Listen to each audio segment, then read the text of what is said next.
Hello and welcome to Tungsten Tales. My name is Mackenzie Cadman, and last night we saw the last 4 players secure their spot in the quarterfinals here at the World Matchplay in Blackpool. First game on, we saw Norris take on Dave Chisnall in an absolute epic 14-2 encounter. Dave started with 4 180s in the first 1.5 legs. He missed treble 19 to leave him double 12 for the 9 darter in the first leg as well. And it just showed you how much on form Dave was. Alan really took the game to Dave towards the back end and came out on top. Let's see what he had to say after the first game.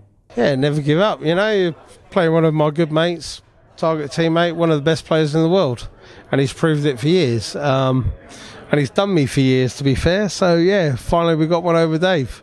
As Alan said there, he's finally got one over Dave. Moving on to the second game, we saw Adrian Lewis take on Rob Cross. The game finished 11-8 to Adrian, and it was very much hold your own throw and make sure you pick the right time to break.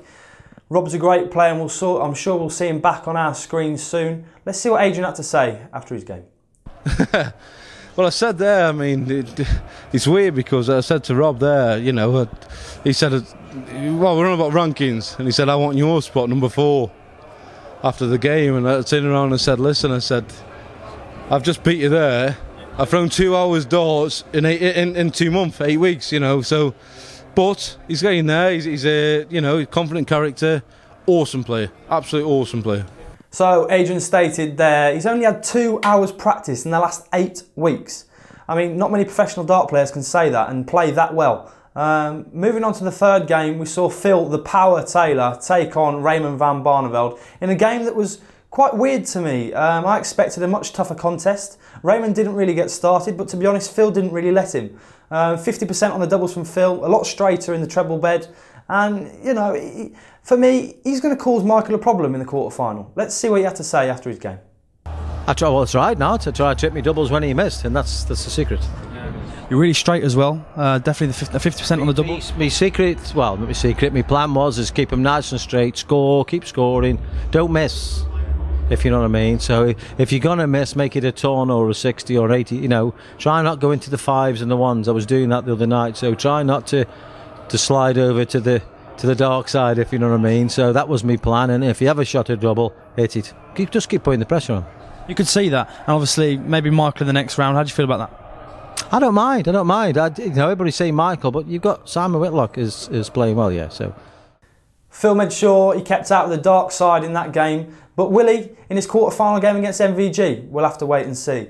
Moving on, Michael van Gerwen himself took on the wizard Simon Whitlock, and to be fair, he didn't really break out his second gear.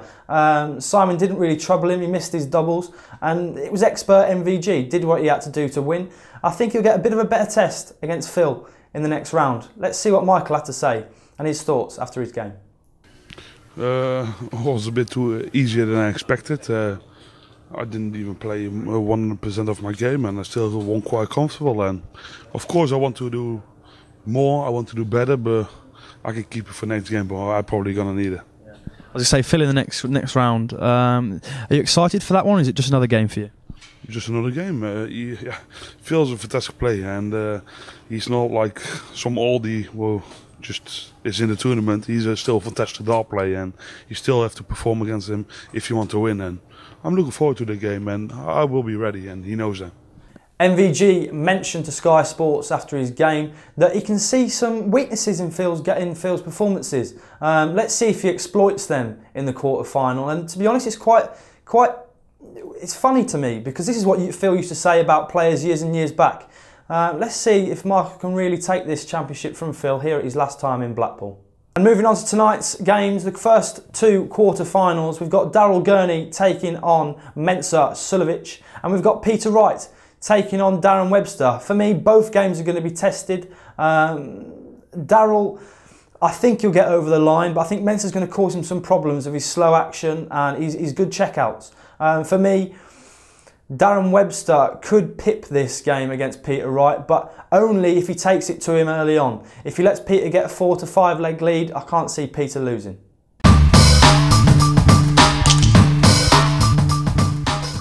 And tonight's Back with Mac, I've gone for Daryl Gurney to win, hit the most 180s and the highest checkout. In the second game, I've gone for a score. Peter Wright to beat Darren Webster 16-12. Me personally, I just think if Peter gets a 3 to 4 leg lead, I can't see him really getting beaten. Darren is a fighter and he does like to come back in games, but I think Peter's going to be too on it tonight for Darren to come back. And that's it from Tugs and Tails. Don't forget to hit the subscribe button, like us on Facebook and follow us on Twitter. And we'll see you tomorrow for 2 more quarterfinals.